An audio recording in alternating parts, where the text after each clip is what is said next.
had to go through that 48 hours there in the legislature with not very much input in this legislation. I think Representative Wesley Harris was planning to be here, so we'll let you know when he's here. And Kevin Monroe, who's with the governor's office here in Charlotte. Kevin, thank you for helping to put all this together as well.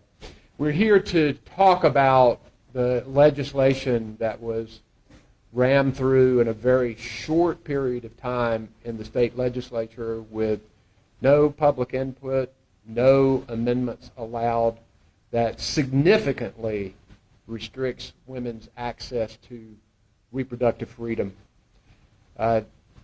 This has been billed as a 12-week abortion ban.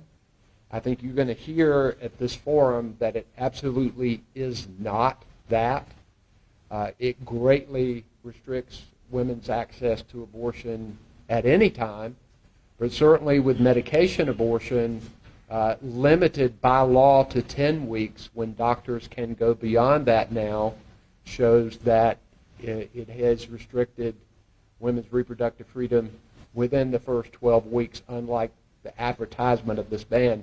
This has been disguised as something that is reasonable when it is not.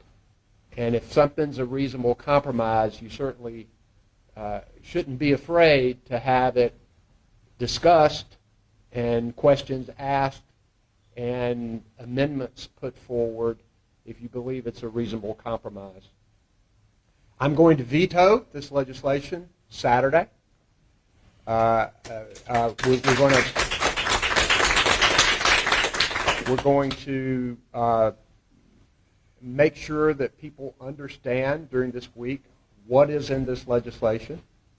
And what we want them to do is to ask Republican legislators who have promised to protect women's reproductive freedom to keep those promises and to stand with us on the veto of this legislation. We really only need one. If all Democrats are present and accounted for, and all Democrats have signed on to legislation that would codify Roe versus Wade, who know that this is important protection for women's reproductive freedom across North Carolina, if they are all present and accounted for, all we need is one Republican in either chamber.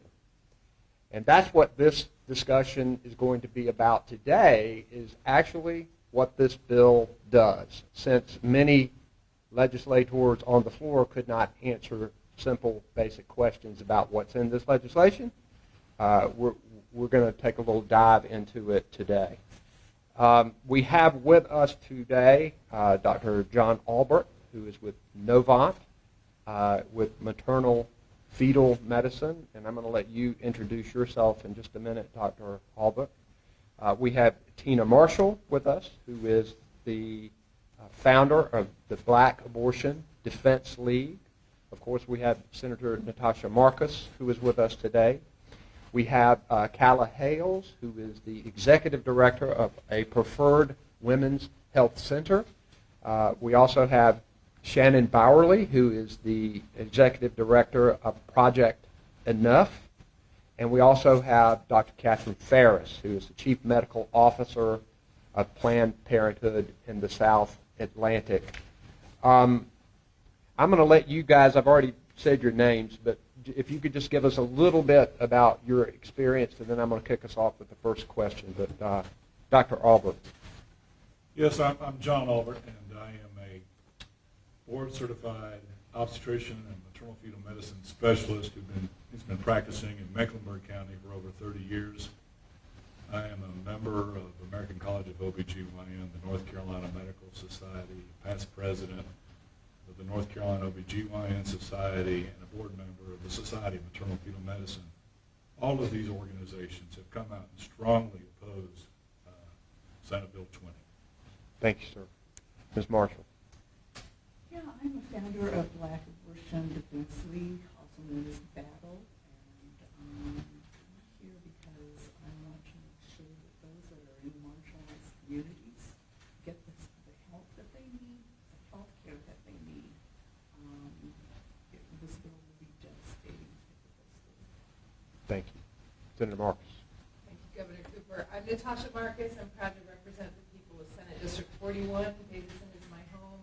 Welcome to Davidson. I was unfortunately a witness to the first time that the General Assembly has taken rights away from its citizens when they rammed through the Senate Bill 20. We fought as hard as we could. We're grateful we have the governor on our team ready to veto this bill. I was part of the team that tried to stop it. And I'm grateful we have a governor who's going to work with us to do everything we can to make sure this bill does not become law in North Carolina. Thank you. Dr. Ferris. I'm Dr. Catherine Ferris, she, her, and I am, as you said, the Chief Medical Officer of Planned Parenthood South Atlantic, serving patients across North Carolina and neighboring states. I am a board-certified family physician, a member of the American College of Obstetrics and Gynecology, and also have been a proud provider of abortion care for over 2 decades. Thank you. Shannon. I'm Shannon Bowerly, a she, her. I am the executive director of Project Enough, which is an organization that raises awareness for issues, especially around reproductive justice. I am also a volunteer at a local clinic for a repro justice organization where I escort patients into the facility and defend them. Thank you. And Callie. Calla Hales, Executive Director of Preferred Women's Health Centers. We not only have 2 clinics here in North Carolina, including Mecklenburg County, but also 2 in Georgia. So I am very aware of the impacts of what these abortion bans can do, especially at lower gestations. Thank you. Dr. Ferris, I'd like to start with you with a question about this 12-week, so-called 12-week ban. It has been advertised as such. Is it, in your opinion? It is far more than a 12-week ban. It forces providers to not follow scientific evidence for when medication abortion is safe. As you mentioned, we currently go to 77 days, which is 11 weeks, and very safely provide that care. And further, it puts immense restrictions and burdens in front of patients. We already have those. Please remember, we already have very significant abortion bans in North Carolina. And this takes those bans so much further by requiring every patient to come in for a completely medically unnecessary 72-hour in-person exam and consent prior to being able to seek their actual abortion care. And with over 90% of the North Carolina counties not having an abortion care center in their county, this barrier is almost insurmountable for some of the patients who need this health care. Dr.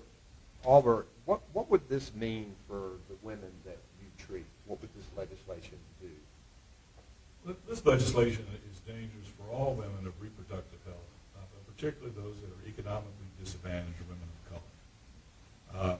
I deal with high-risk pregnancies, which is women with very difficult medical situations or the babies that have significant anomalies or genetic diseases.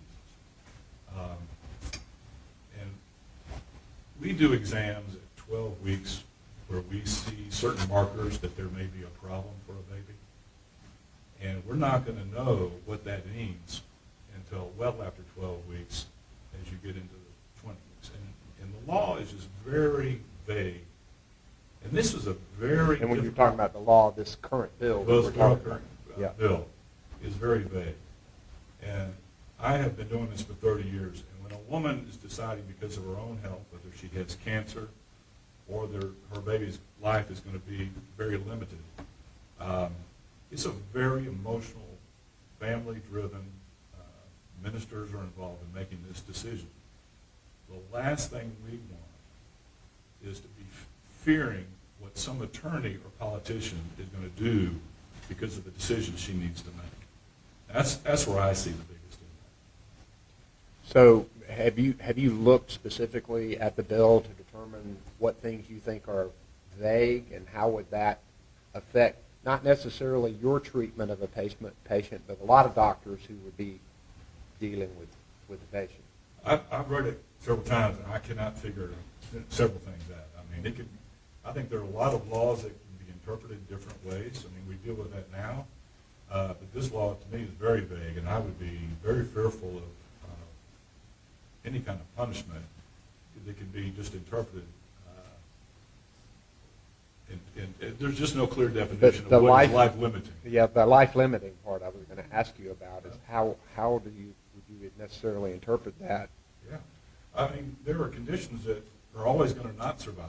There's a few of those. And then there are conditions where, I mean, they may live on average 10 years less than a person that is healthy. Is that life limiting? But the quality of life may be very difficult for that person and that family. You know, if you have a child with a severe disability, right then your divorce rate is over 90%.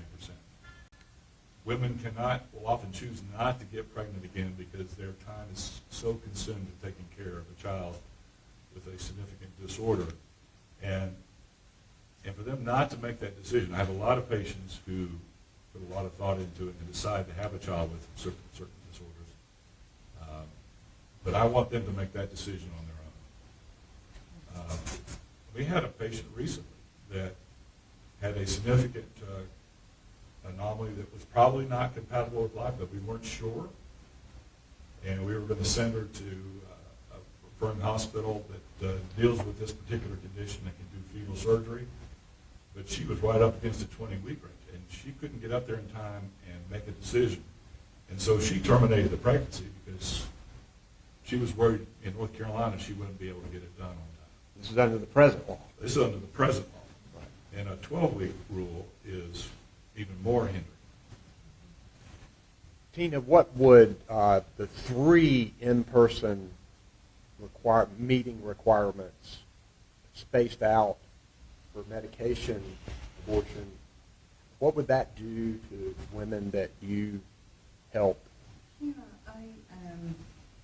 I defend at a local clinic in Mecklenburg County, and I see a lot of people that come to the clinic, and I always say, in a piece of car, taped together. Piece of a car? Piece of a car. Sometimes they're coming in from somewhere in the state, or they're coming in from out of state. For these folks to have to, they have to do that 72-hour, talk with the nurse first if they got the pill, and then have to leave, and then come back for another 72 hours, and then leave again. Some of them can't, some of them don't even have enough money for gas. It would be devastating, I think. I think it would be absolutely devastating. I've seen just really where we are in terms of abortion and the law as it is right now. I still see tears in the parking lot from both the patient and sometimes even the companion. I think, I can't imagine. I can't imagine what would happen if the bill goes through. Calla, how is this legislation going to affect the treatment that you provide women at a preferred women's health center? Well, first, I would be really remiss if I didn't say that abortion isn't just necessarily for female or for women patients, just because the fact that the current Republican legislation is also simultaneously trying to ram through all of these anti-trans bills as well. I feel very intentional about making sure we include that in this. Now, in terms of this bill's impact on abortion care that is currently being provided, the largest immediate impact is going to be the in-person 72-hour visit. As it stands right now, North Carolina is considered a quote-unquote destination state for abortion right now, meaning that we are just one of the last states around still offering care as much as we are, even though we already have restrictive bans. So not only are you going to impact the care of, like Dr. Fair said, of folks in North Carolina having to travel already to have this care, you're also going to impact the care of patients seeking additional help from South Carolina, Georgia, Florida, Alabama, Tennessee, Louisiana, Mississippi, Texas. Those are all patients I regularly see because of the existing bans already. To have them have to travel 2, if not 3 separate times is going to be insurmountable for several. the Society of Family Planning is doing a study right now called We Count, basically saying how these laws are impacting patients seeking abortion care. And with all of the states that have lost coverage and care, their estimate was about 45,000 patients who were not going to be able to have care in their state. North Carolina only made up about 4,500 of those. So that's still somewhere between 35 and 40,000 patients who couldn't receive abortions. By having a ban like this and having all these additional restrictions added, you are going to further increase that number to, gosh, I don't even want to guess, but well over 50 to 60,000 people who cannot receive care. And do you already have waiting times? Are you already people tell me? Yeah, absolutely. I think I speak for us for Planned Parenthood, but any independent clinic in the state by saying that this is the busiest any of us have ever been. It's been the highest demand for abortion care because we are having to carry the weight of other states. It used to be that wait times were around 3 days because we were forced to wait those 72 hours, which is already one of the longest in the country. And as it stands, now we're scheduling a very, very time-sensitive procedure 2 to 3 to 4 weeks out, depending on entirely guesswork over the phone based on a last menstrual period, which isn't always correct. So having a wait time for your appointment, plus waiting for all of the additional logistical barriers like transportation, child care, coming up with the money for procedures and funding, you are looking at this exhaustive process that several people are not going to be able to overcome. How is this going to affect Planned Parenthood and the services that it provides in North Carolina, Dr. Ferris? Well, we have certainly expanded our care and are experiencing the same issue that Calla mentions of very long wait times. And I think that the biggest impact we have to think about is not just Planned Parenthood or any of the independent clinics or hospitals as businesses, but we have to think about the impact on pregnant people. And this will absolutely 100% cause more people to have pregnancy terminations later in their pregnancies. They will not be able to get in time. All of the extra visits, they've got to get time off from work, they've got to get money, they've got to get transportation, they've got to get child care. And now they've got to do all of that 2 or 3 times. Those are insurmountable, and if they can get past those, they might show up and still be too late because of this 12-week ban. So then they're going to have to figure out how to get to another state. So this will inevitably cause people to have abortions later in their pregnancies and not be able to get the care when they determine they need it and when they've had a consultation with a healthcare provider who is able and willing to provide the care. Shannon, can you tell us a little bit about how you think this legislation would affect people that you work with and how you might view it from your own personal experience? From my own personal experience, if this ban went into place, I would not have been able to have an abortion when I was 14. I was 14, I had no clue, had no sex education. I grew up in a small North Carolina town.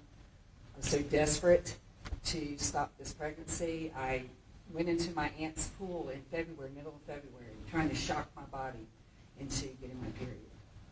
And I was past the 12 weeks. I would not have been able to have had an abortion. I would not have been able to go on and teach thousands of students, embrace their love of learning and themselves. I wouldn't be able to have helped hundreds of sexual assault survivors and help raise funds for them. I would not have been able to be at this clinic supporting these pregnant people and their companions that are coming to the clinic every day. Almost 6 days a week we're out there. And this is going to be, as Tina said, absolutely devastating. This is not only going to impact the pregnant people and companions, it is going to flood the systems, the already overburdened systems, with people, more children or more cases of a system that these people that are already supporting this ban, they're the ones that for many cases have made those systems hard to go through. Have not supported those systems, have limited access to those systems, yet they're going to set up something that's going to flood those very systems they have prohibited or restricted.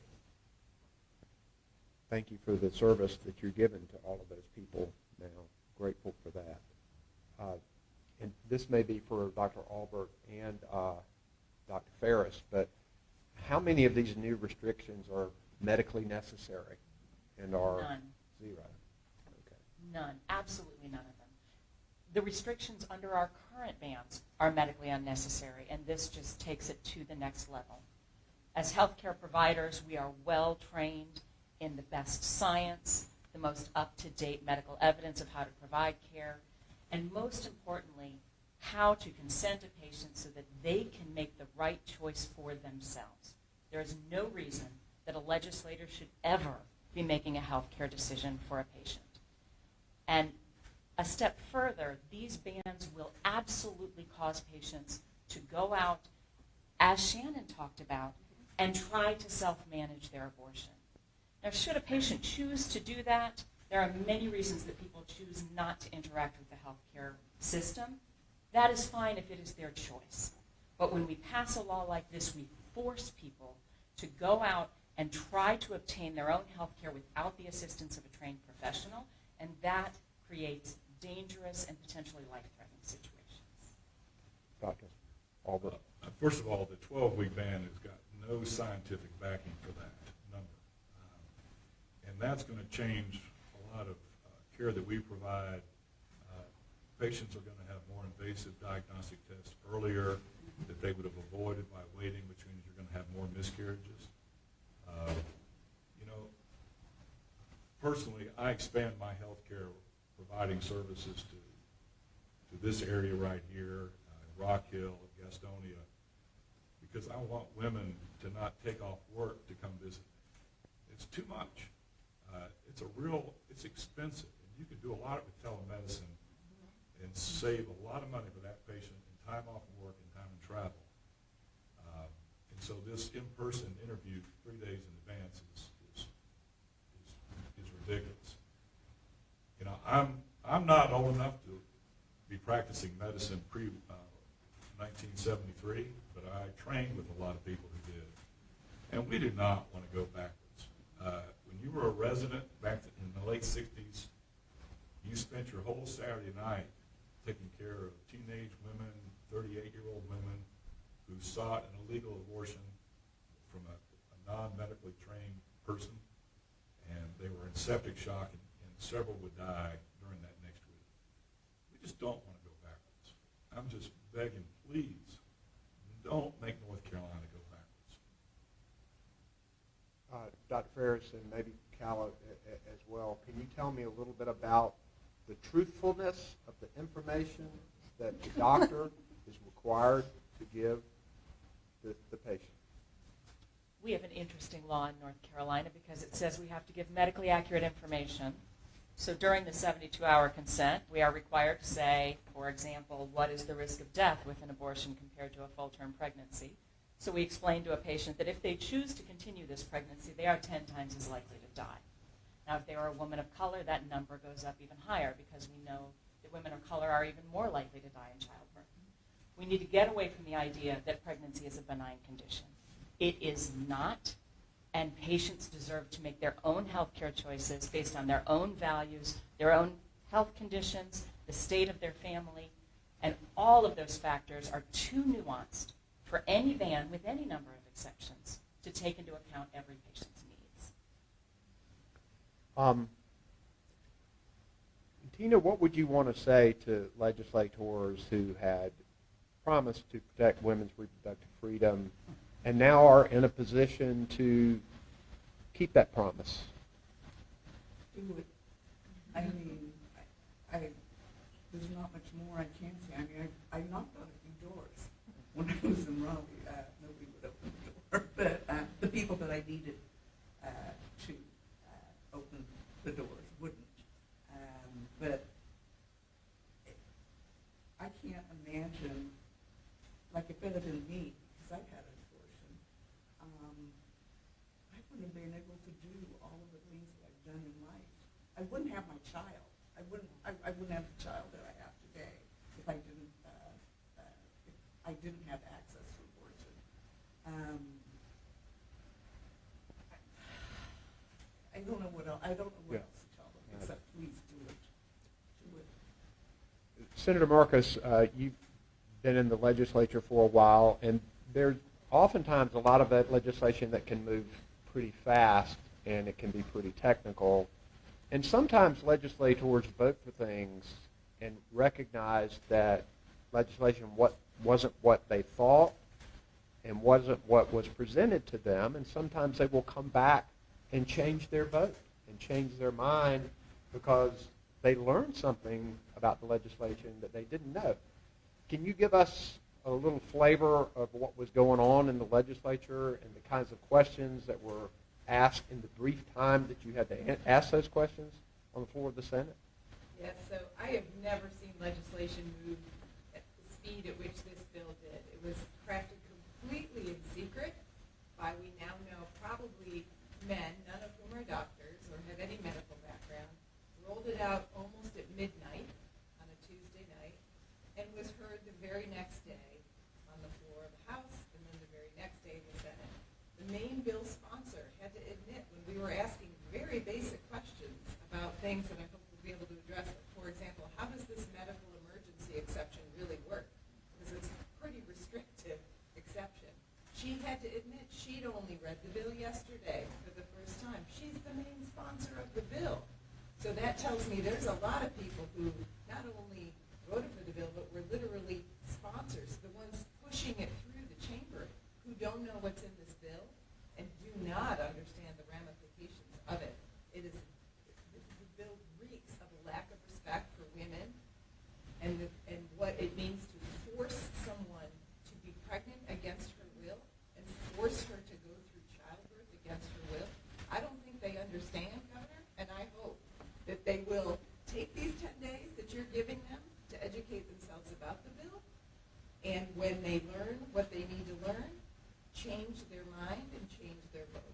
Yeah, there's nothing wrong with changing your mind when it's the right thing to do and when you did not have information beforehand. And there's really no way that anyone could have comprehended everything that was in this 46-page bill in that very compressed amount of time, particularly when they weren't allowed those questions. But let's let the doctors talk a little bit about this medical emergency issue here and tell us what you think about it. I think actually I'm going to hand this off to Dr. Albert. I think he's the best person to first address it. Yeah, I mean, that's a big gray area. One of the most common things we deal with something called premature rupture of membranes, which is the bag of water breaking prior to viability. Now, when that happens, that's actually the initiation of miscarriage. Now, a woman can choose to wait and see what happens. There's a small chance that the baby may survive, and if it does, it's likely to have some major issues. But that risk is small that it will survive. But the heart is beating. And in Texas, we've seen cases where these women have said, I don't want to run the risk of getting an infection. Because and we see this a lot, they get septic, have to go to the intensive care unit. And in Texas, I think it happened, the woman lost her uterus, their ability to have children in the future because she got infected. But the hospitals wouldn't take her and do the procedure because in Texas they were worried that they were going to get prosecuted. And this is a life-threatening condition. And when you have a vague law on what is actually putting a woman's life at risk, I think that's a decision between a patient and a physician. But that's the most extreme example I can tell you where it's going to be a real problem for us on this particular situation. Now, you have patients with cancer. Well, is the cancer going to kill her? Eventually, but she's got to make a decision on what treatment she's going to do. And if this one doesn't work, is she going to have time to end the pregnancy so that she can shift to a more aggressive treatment? And this bill just doesn't address those issues. But as a physician, if this law goes into effect, I'm going to be very timid on what kind of recommendation I can offer her and protect myself. And I don't want that. I want to be able to give scientific information and let a woman and her family make the decision that's best for her and her family. We've heard situations in some of these other states where women have been sick, but doctors have waited for them to be sicker in order to perform the procedure because they needed to have their life threatened. Is that an issue that'll be here? Infection it's like this. And if you wait to hear, it's often too late. I mean, one of the biggest causes of maternal mortality is infection. And that's at term when they get an infected uterus after they deliver. It is a dangerous game to play waiting on infection. And I will tell you, in Texas, there's a paper coming out soon that's going to go over the increased morbidity, severe morbidity. Mortality is kind of hard to calculate because it doesn't happen very often, but it's going to be there eventually since their law has gone into effect. Women have to suffer. It's not only infection, but it's excessive blood loss, and hypertensive cardiovascular disease. You will see, we've got, I think Czechoslovakia, Hungary is a country that's got the same maternal mortality rate as the United States. We are trying to reduce that. And in fact, one of the biggest drops in maternal mortality was when we were able to do blood transfusions, and the next one was Roe versus Wade. Like I said, we just don't want to go backwards, and people in my field are working hard to prevent maternal mortality, and this is going to hurt us. This is really going to push us back. Maybe for Calla or any of you all really, this legislation increases the amount of information that the government collects from the woman and the clinic, including the state requiring the ultrasound to be sent. Tell us a little bit about that and the kinds of things now that the state is required, the government is requiring that information. Absolutely. So currently, as the law stands now, we have to provide basically a demographic report of every patient that we see. Over a certain week, we also have to provide an ultrasound and a supplementary report for every patient that we see. There has already been lawsuits calling into question the privacy of these ultrasounds being collected because no one could tell us how they were safely being stored, how they were privately being stored, and who was reading them, and if they were even qualified to read them. This bill would increase the amount of information we would have to share. It would increase, obviously, the concern for privacy with the additional requirement of all ultrasounds rather than just some. And it also increases the amount of information in a shorter amount of time. It impacts how fast we have to get this time back. I think it's in 14 days. It currently, it's okay to give your information once a month. I should already state that this is a system that is well behind the times. These statistics usually don't come out until 3 years later because it takes so long to go through these things. And this is an entirely paper system. We don't even have an online reporting system already. So this is going to heavily impact the ability for the state to have any type of timely information gathering as it is, just because it's increased the standards so much. And I'd like to emphasize that these are pictures of the inside of people's bodies, the most intimate parts of their bodies, that are being sent to the state without their consent. A patient cannot say, no, I don't want a picture of my uterus going to someone in the state in Raleigh. They cannot decline it. And that is such a gross invasion of privacy. It's really disgusting that we have to do that, and that would be expanded under this new law. What about the psychological effects on women with all of these, all of this information that's being required to give to them? Well, I'm very worried about the new language. I don't like the current ban, but at least it says that I must give medically accurate information. This new bill says that the state's going to write this information. Now, they say it's going to be medically accurate, but I've heard some very inaccurate things coming out of the mouths of legislators. So I'm very worried about what they might put in there and what lies they might put about abortion and its safety in there. And that is incredibly confusing for patients. And the reality is that medicine and scientific data evolves all the time. And so when we are speaking to our own patients, we'll talk to them about the latest study that came out that says maybe we should treat you in this way.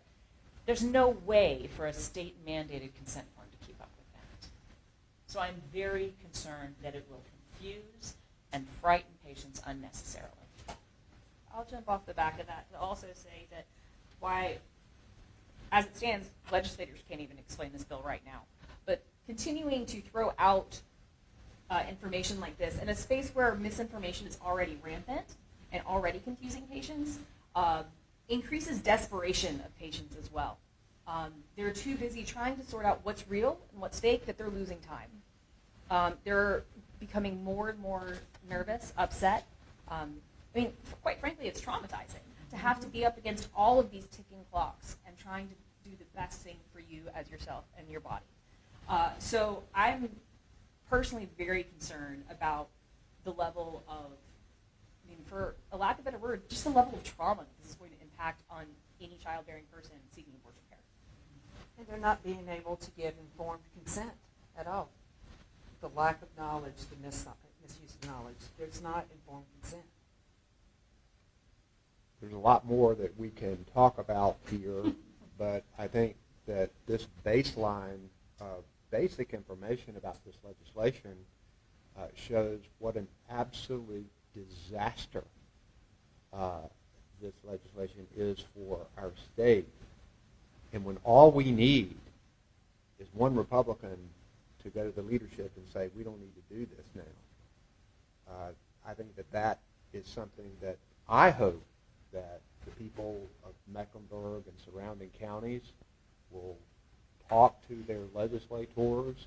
I hope the legislators will listen to this panel. I hope you guys can put it up, and it would only take a few minutes for someone to listen to this to figure out what this legislation actually does and the effect that it has on women's lives.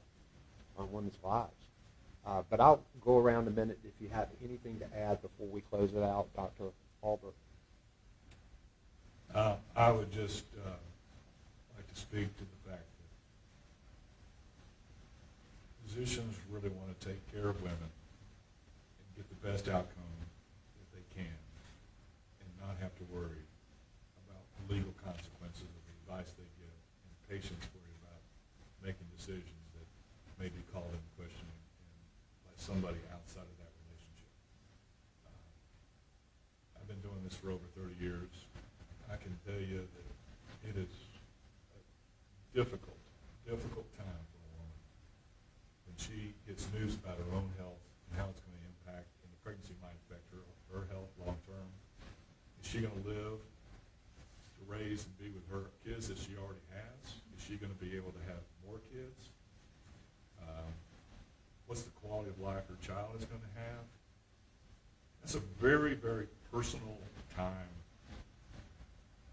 And for the government to interfere with that, I think it just goes against what this country stands for. Tina. I would just say that it's nobody's business except for the pregnant person. And that's it. I mean, there's nothing more to say. It's nobody's business. Everybody should have a chance. It should have not the opportunity, it's your right to make decisions about your body. Was for 5 decades. Yeah. Cal. I would say ultimately that this bill is it's a Frankenstein bill of things that have been previously introduced that failed for good reason. Those have been snuck in. It's like sneaking a Trojan horse inside of a Trojan horse. It's going to continue, if this passes, this is going to set back not just abortion care, but health care in general in the state back at least 30 years. It is going to impact, just devastate the systems that we have that are already failing. We're all coming through the national and state emergencies of COVID with an already stretched thin healthcare system. And this is going to do nothing but further batter that. Thank you. Shannon. There's still time to stop this. We have time. Those phones should be ringing off the hook. The emails, and all over social media, I'm seeing calls to action. We need to take that action while we still have time. And I know in many ways people are heartbroken about this, upset, but conversations need to be had about abortion. And conversations need to be had about what your neighbors or what you can do to stop this, because it can be stopped. Dr. Ferris. We need to trust pregnant people to make their own healthcare decisions. We need to trust healthcare providers to follow their training and do what they have trained for often decades to do. And the people of North Carolina do not want this ban, so we need to make sure that it does not go through. Senator Marcus. One thing I'll add that I don't think we talked about that concerns me, should concern everyone, is that this bill is going to drive healthcare providers out of our state. They're going to go to states where they can practice up to their ethical standards. So even if you think you would never choose abortion, no matter what, I'm telling you, this is going to impact your life and the lives of women you care about, because when those residents who are currently practicing to do what you do now, doctor, they write to me and they say, if this bill becomes law, I'm going to go somewhere else and do my specialty. I will not practice in a state that is going to make me feel like a criminal for giving pregnant people the advice that they need. And I think that is on top of everything else we talked about today, Governor, for why this ban is so dangerous. That's going to impact everyone in the state. It needs to be emphasized as well. Thank you for this forum. And I hope people will listen and change their vote and do the right thing and protect women and trust women and protect health care in our state. I want to thank you all for coming. These are very difficult issues to discuss, particularly in a public forum, and each of you have to deal with these every day. We're grateful for your service to our state. We're grateful for your courage to step up and to give accurate information about this difficult issue. And thank you all for being this, and thank you all for coming and being a part of this. Appreciate it.